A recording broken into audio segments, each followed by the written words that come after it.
இதே மாதிரி சோழனும், நிலாவும் ரொம்ப ஹேப்பியா சண்டை போடாம இருந்தா சூப்பரா இருக்கும்.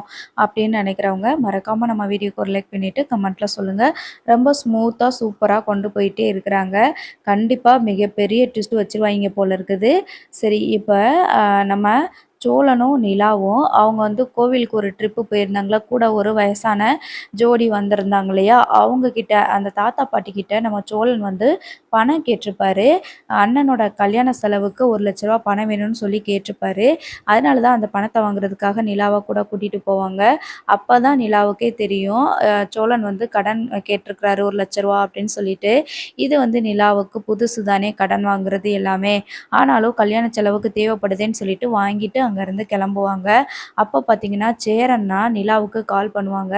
"அ என்னம்மா எங்கம்மா இருக்கிற?" அப்படின்ட்டு கேட்பாங்க. நானும் சோழனும் முக்கியமா ஒரு இடத்துக்கு வந்தோனே, சின்ன வேலை விஷயமா வந்தோம். "சொல்லுங்கண்ணே" அப்படின்ட்டு கேட்பாங்க. "சோழனும் உங்க கூட தான் இருக்காங்களா? சரி அப்ப சோழன் கூடயே நீயும் அ மாதவரம் சைட்டுக்கு வந்துருப்பா" அப்படின்னு சொல்லி சொல்றாங்க. "சரிங்கண்ணே, என்னண்ணே ஏதாவது முக்கியமான விஷயமா?" அப்படின்னு கேட்கும்போது, "இல்லப்பா நீ வா நான் சொல்றேன்" அப்படின்னு சொல்லும்போது, சரின்னு சொல்லிட்டு நம்ம நிலாவும், சோழனும் மாதவரத்துல இருக்கிற அந்த சைட்டுக்கு போறாங்க. அங்க போகும்போது அங்க சந்தா இருக்கிறாங்க.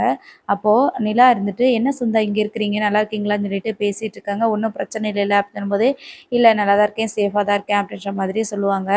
"என்ன நிலா இப்படி கேட்டுட்டீங்க? நம்ம சேரண்ண இருக்கிற இடத்துல தானே சந்தாவும் இருப்பாங்க" அப்படின்னு சொல்லி கிண்டல் பண்ணி பேசிட்டு இருக்கிறாங்க. அப்போ நம்ம சேரண்ண வேலைய முடிச்சுட்டு வராங்க. என்னாச்சுன்னா உடனே ஃபோன் போட்டு வர சொன்னீங்க?" அப்படின்னு சொல்லிட்டு கேட்குறாங்க. "ஆமாப்பா, அ நான் வந்து நம்ம கல்யாணத்துக்கு வந்து எல்லாத்துக்குமே ட்ரெஸ் எடுக்கலாம் அப்படின்னு சொல்லி நெனச்சிருக்கேன்ப்பா" அப்படின்னு சொல்லி சொல்றாங்க. "என்னண்ணே சொல்றீங்க? முதல்ல உங்களுக்கும், சந்தாவுக்கும் ட்ரெஸ் எடுத்துருவோம். அதுக்கப்புறம் மத்த எல்லாருக்குமே பார்த்துக்கலாமே" அப்படின்னு சொல்லி சொல்றாங்க. "அதுதான் சரிதான்ப்பா. இருந்தாலும் சந்தாவுக்கு எடுக்கணும். அப்படியே அனீஸ் பாய்க்கும் எடுக்கணும். அப்புறம் நம்ம வீட்ல பல்லவன், அப்புறம் அப்பா, நம்ம பாண்டி எல்லாருக்குமே எடுக்கணும்லப்பா. அதனால தான்ப்பா உன்னைய ஃபோன் போட்டு வர சொன்னேன். சோழனும் கூட இருந்ததுனால நல்ல வேலையா போச்சு அப்படின்னு சொல்லிட்டு தான்ப்பா நான் வந்து ஃபோன் போட்டேன்" அப்படின்னு சொல்லி சொல்றாங்க. சரிங்கண்ணா கண்டிப்பா ட்ரெஸ் எடுத்துருவோம்" அப்படின்னு சொல்லும்போது, நம்ம நிலா இருந்துட்டு, "என்ன சோழன் ரூ. 1,00,000 சரியா போயிரும்ல ட்ரெஸ் எடுக்கிறதுக்கு?" அப்படின்னு சொல்லி கேட்குறாங்க. "இப்போதைக்கு ட்ரெஸ் எடுக்கிற பிளான் ஓகே தாங்க. முதல்ல இது ஓகே தான். சரி நாளைக்கு கூட நம்ம இன்விடேஷன் அடிக்கிறத பத்தி பார்த்துக்கலாம். முதல்ல இன்னைக்கு வேணா பர்ச்சேஸ் பண்ணிருவோம். நம்மள்ட்ட தான் காசு இருக்குல்ல" அப்படின்னு சொல்லிட்டு 2 பேரும் பேசிக்கிருவாங்க. அப்போ சேரன் இத கேட்டுட்டு என்ன சொல்லுவாங்கன்னா, ட்ரெஸ் எடுக்கிறதுக்கு முழு செலவும் நானே பார்த்துக்கிறேன்" அப்படின்னு சொல்லி சொல்லுவாங்க. "என்னண்ணே சொல்றீங்க? இருக்கட்டும்ண்ணே வேற செலவுகள்லாம் இருக்குண்ணே" அப்படின்னு சொல்லும்போது, "இல்ல சந்தா வந்து எனக்கு எப்பயுமே ரொம்ப ஸ்பெஷல். நான் அவங்களுக்கு கல்யாணம் எங்களுக்கு சந்தாவுக்கு கல்யாண சேலை நான் தான் எடுத்து குடுக்கணும்னு நெனைக்கிறேன்ப்பா" அப்படின்னு சொல்லி சொல்லுவாங்க. "ஓ! வருங்கால ஒய்ஃப்‌க்கு நீங்க சேலை எடுத்து குடுக்கணும்னு நெனைக்கிறீங்க அப்படிதானே?" அப்படி சொல்லும்போது சந்தாவும், சேரனும் வெட்கப்படுறாங்க. "சரி ஓகே வாங்க" அப்படின்னு சொல்லிட்டு கூட்டிட்டு போறாங்க. ஸோ அப்பதான் ஜவுளி கடைக்கு போயிட்டு, ஒவ்வொரு ட்ரெஸ்ஸு ஃபர்ஸ்ட்டு வந்துட்டு ட்ரெஸ்ஸு எல்லாருக்குமே ட்ரெஸ் எடுத்துரலாம். பல்லவனுக்கும், பாண்டிக்கும் அப்புறம் நடேசன் அப்பாவுக்கு எல்லாருக்குமே ட்ரெஸ் எடுத்துடலாம் அப்படின்னு சொல்லிட்டு நிலா வந்து கூட்டிட்டு போறாங்க. அங்க அப்பதான் ஒவ்வொரு ட்ரெஸ்ஸ செலக்ட் பண்ணிட்டு இருக்கும்போது, சோழனுக்கு வந்து ட்ரெஸ் எடுத்து செலக்ட் பண்ணிட்டு இருக்கிறாங்க.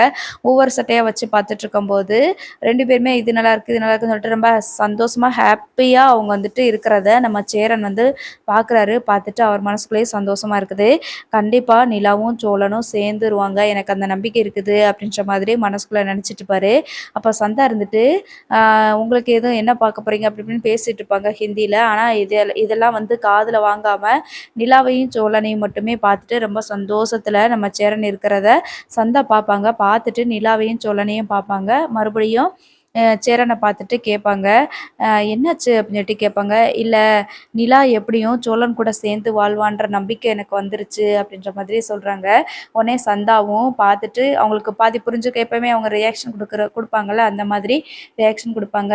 அதுக்கப்புறமா "என்னண்ணே நீங்க எல்லாம் எடுத்துட்டீங்களா?" அப்படின்னு சொல்லி கேட்குறாங்க. "செலக்ட் பண்ணுங்கண்ணே" அப்படின்னு சொல்லி சொல்றாங்க நிலா. இல்லப்பா முதல்ல சோழனுக்கு எடுத்துருங்க. அதுக்கப்புறமா போய் எடுத்துக்கலாம்" அப்படின்னு சொல்லிட்டு, இந்த நாள்ல வந்து என்ன பண்றாங்க அப்படின்னா, ஃபுல்லாவே வந்து ட்ரெஸ்ஸு தான் வந்து பர்ச்சேஸ் பண்றாங்க. நம்ம சந்தா கிட்ட வந்து சேரன் கேட்குறாங்க, "உனக்கு எந்த மாதிரிப்பா புடவை வேணும்? இதுவரைக்கும் நான் உனக்கு வாங்கி குடுத்ததே கிடையாதுப்பா" அப்படின்னு சொல்லி சொல்றாங்க. "நீ எப்பயுமே இதே மாதிரி உங்க பீகார்ல இருக்கிற ட்ரெடிஷ்னல் காஸ்டியூம்லயே இருக்கிறதுனால, உனக்கு நீ சேரி வாங்கி குடுத்தா கட்டுவியோ என்னமோன்னு எனக்கு தெரியலப்பா" அப்படின்ற மாதிரி நம்ம சேரன் சொல்லுவாங்க. "அதெல்லாம் கட்ட தெரியும். நான் கட்டிருவேன்" அப்படின்ற மாதிரி ஹிந்தில இவங்க பதில் சொல்லுவாங்க. நிலா இருந்துட்டு, "என்னண்ணே நம்ம வந்து பீகார் ஸ்டைல்லலாம் கல்யாணம் பண்ண வேண்டாம். நம்ம தமிழ்நாடு ட்ரெடிஷ்னல்லயே வந்து கல்யாணம் பண்ணிக்கலாண்ணே. அதுக்கப்புறமா வேணா ரிசப்ஷன் வேணா அவங்க ஸ்டைல்ல நம்ம வச்சுக்கலாம் அப்படின்ற மாதிரி சொல்றாங்க. சரிப்பா, ஓகேப்பா. அதுக்கு தகுந்த மாரி சாரி பார்ப்போம் அப்படின்னு சொல்லிட்டு முகூர்த்தத்துக்கு கோவில்ல வச்சு பண்றதுனால ஒரு சாரி எடுப்போனே அப்படின்னு சொல்லிட்டு சேலை தான் எடுக்குறாங்க. ஸோ ஒவ்வொன்னா வந்துட்டு பார்த்து செலக்ட் பண்ணி ஸோ அடுத்து வர்ற எபிசோட் ஃபுல்லாவே வந்து இந்த மாரி பர்ச்சேசிங்ல வந்து முடிஞ்சிருது.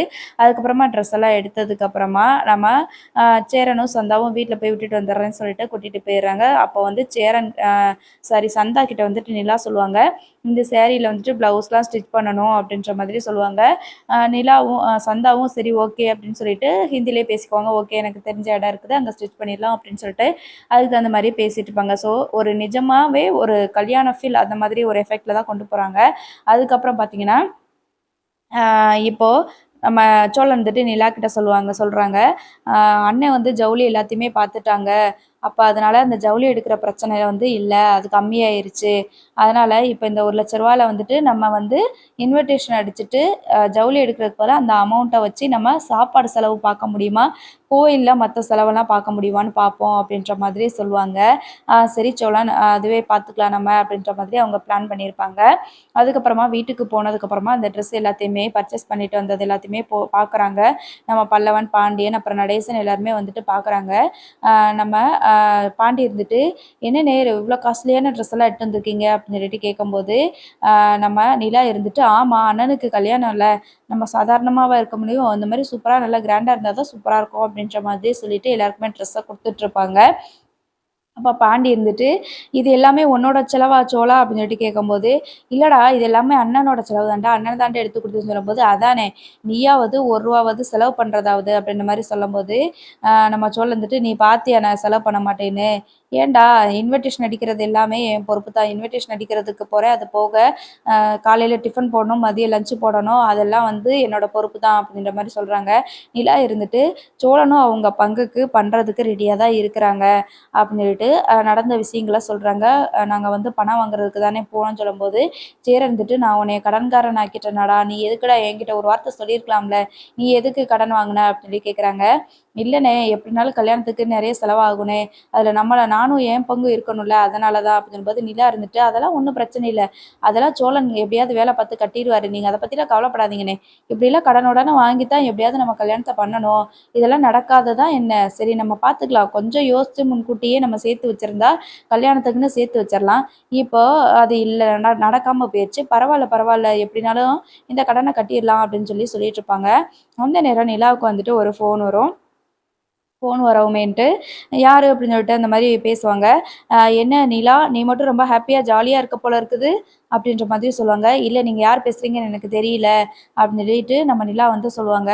"உன்னால என் லைஃபே காலி ஆயிருச்சு. ஆனா நீ மட்டும் ரொம்ப ஜாலியா இருக்க. அப்படிதானே?" அப்படின்னு சொல்லி சொல்றாங்க. "என்னடா இந்த வாய்ஸ் எங்கேயோ கேட்ட மாதிரி இருக்குதே!" அப்படின்ற மாதிரி யோசிக்கிறாங்க. கடைசியில பார்த்தீங்கன்னா, அது வந்துட்டு நம்ம நிலாவ மொதல்ல ஒரு மாப்பிள பார்த்துருப்பாங்கல்ல, அந்த ஆளு தான் இருப்பான். சரி பார்ப்போம் என்ன நடக்குதுன்னு.